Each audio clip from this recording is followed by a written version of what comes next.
Why should I obey God? Why should I serve Him? This was a question that was put to me by a lady. She said, is He not selfish? He has made me so I can surrender myself to Him and serve Him. He made me only for His own selfish interest. I told her, what you said will be true, but for one fact. She asked, what is that fact? I continued. I said, now look, He has made you in His image, which means that you will find your human nature at its highest. You will realize your humanness at its best only if you live for Him and please Him. It is built into your very nature that you should surrender yourself to Him and serve Him.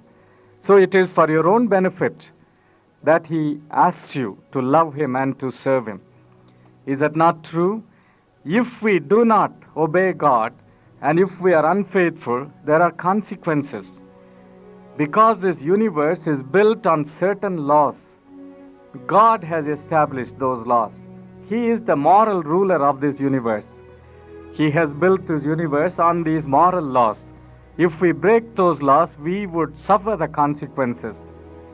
Dr. Stanley Jones has said, men do not break the laws of this universe. They break themselves upon those laws. How true that is. So the people of Israel failed God. They became unfaithful. That is the story you find in the book of Hosea. Then in the book of Hosea, you not only find the cause of their unfaithfulness, you also see the consequences of their unfaithfulness. So far we have studied the causes of unfaithfulness, how God's purpose was frustrated. Now we will see the consequences of their unfaithfulness. But even in that consequences, God's love did not leave them. God's faithfulness was still at work. So you find God's faithfulness chastening them, using the consequences of their unfaithfulness. You find this even in the book of Hosea. Though Hosea talks about the punishment that God would give to His people, he also mentions in the midst of that God's love and His faithfulness. Look at Hosea chapter 7 and verse 13. As they go, I will spread over them my net. I will bring them down like birds of the air. I will chastise them for their wicked deeds. Woe to them, for they have strayed from me. Destruction to them, for they have rebelled against me. Those seem like hard words, don't they? It looks as though God would punish His people, would destroy them. But then look at the last part of verse 13. I would redeem them, but they speak lies against me. You see here the longing in the heart of God. He longed to redeem them, but they would not return to Him. They were speaking lies against Him. We find the same longing in the heart of God in Hosea chapter 6 and verse 4. What shall I do with you, O Ephraim? What shall I do with you, O Judah? Your love is like a morning cloud, like the dew that goes early away. It looks as though God was wringing His hands in great pain and saying, what shall I do with you, O Ephraim? What shall I do with you, O Judah? You see here the loving heart of God. Then let us turn to Hosea chapter 5 and verse 15.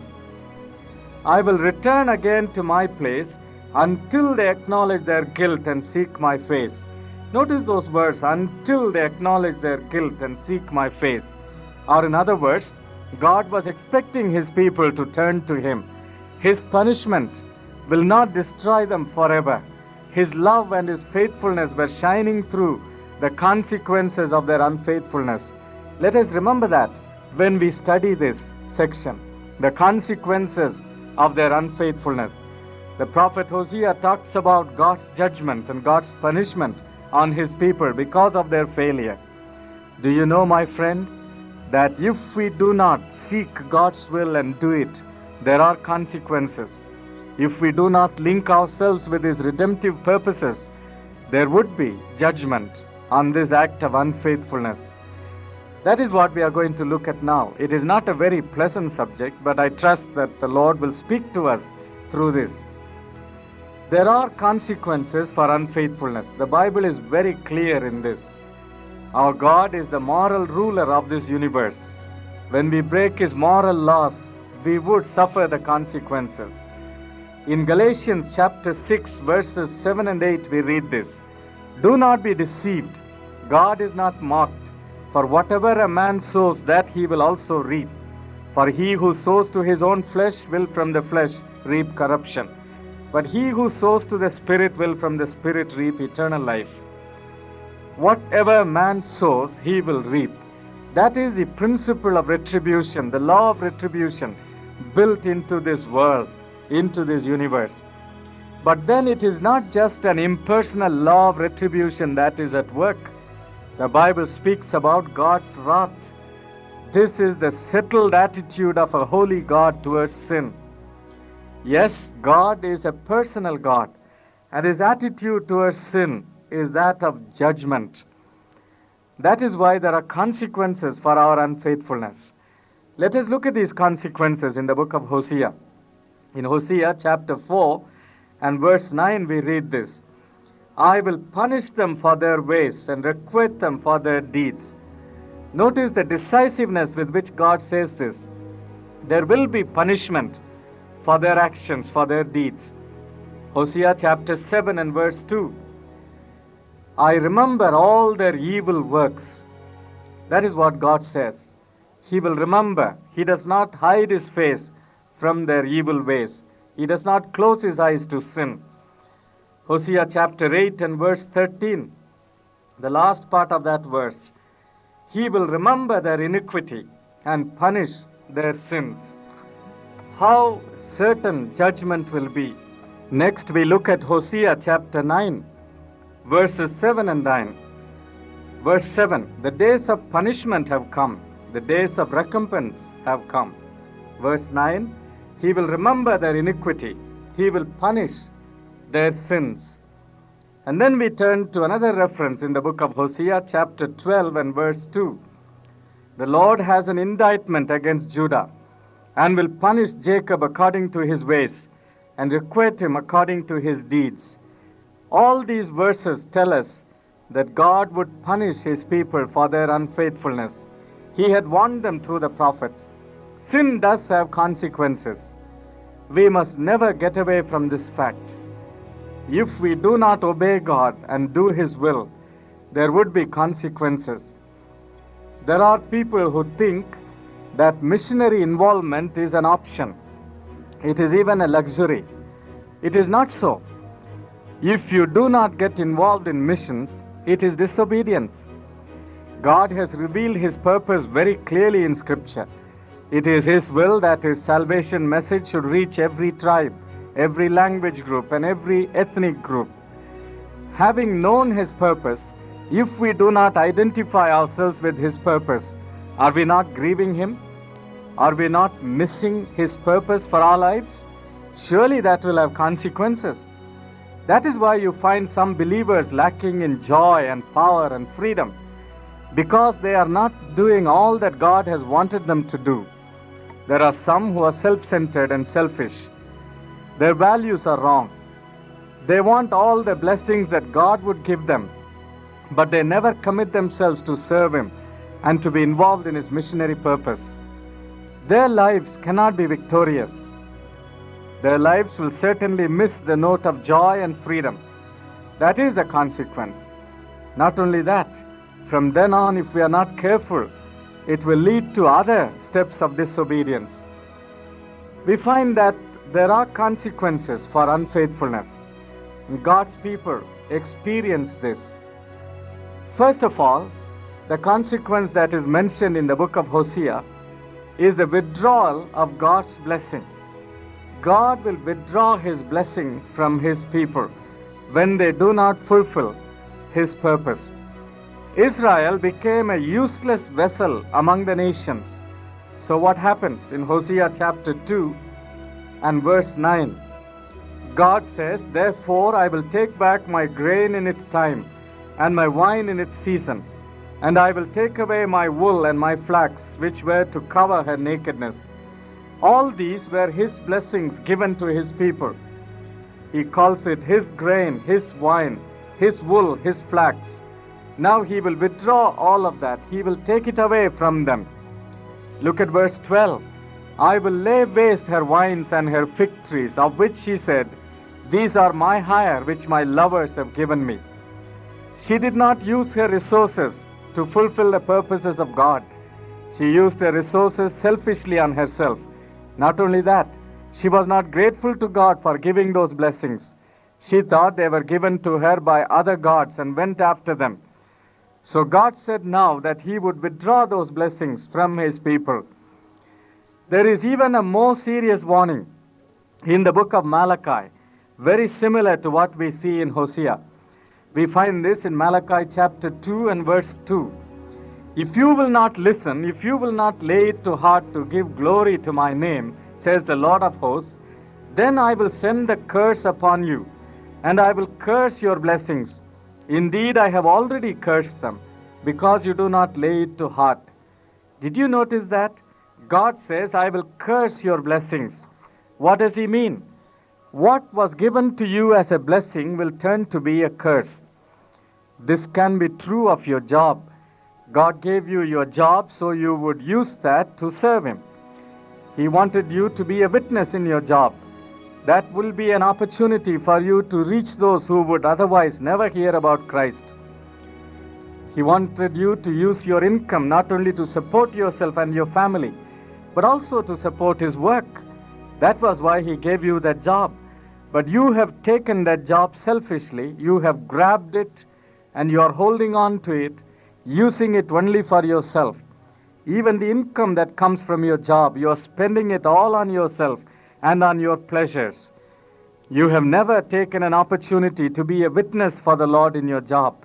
So what has happened now? That job has become a curse in your hands. Instead of being a blessing, it has created all sorts of problems. There is no fulfillment. There is no satisfaction. Your income is not sufficient. You're getting into debt. All sorts of difficulties have come because you are not faithfully fulfilling God's purpose in your job. All the blessings that God gives are for His purposes. Do you know that your job can have a great part in fulfilling God's missionary purpose? I know of a dentist. When he passed out from his university, he said, Lord, take me to a place where the gospel has not been preached. I will use my profession to witness for you and to plant churches. God took him at his word. He took him to an unevangelized area. This man set up his dental practice there. Very soon people found that he was efficient and he was loving. He was there to serve them. So they flocked to his dental clinic. Not only that, he started Bible studies. Many responded to the gospel. Very soon the church was planted. His dental profession was used to preach the gospel, witness to people, and to plant churches. God has a purpose for your job. If you do not use your job for that purpose, the blessing will become a curse. The same is true of the family. He gave you the family for the fulfillment of His purposes. But if you have grabbed your family, held it selfishly, and used it only for your own benefit, then that too will become a curse. Very soon there are problems in family relationships. There is no satisfaction. All because the blessing has become a curse. Then the scripture also says that God will withdraw His presence. And you find it in Hosea chapter 5 and verse 6. God says here in this verse, with their flocks and herds they shall go to seek the Lord, but they will not find Him. He has withdrawn from them. Then look in the same chapter also at verse 15.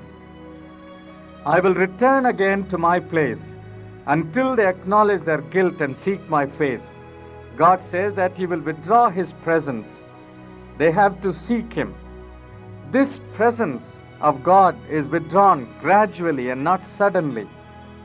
When you do not fulfill God's purpose, when you are living in disobedience to Him, little by little His presence is withdrawn. Sometimes the withdrawal of His presence is so gradual that we do not even miss it. It is as though a wagon is pushed on the railway line and it goes on the momentum it has received. But then there is no driving force in it. The machinery may move on without God's presence.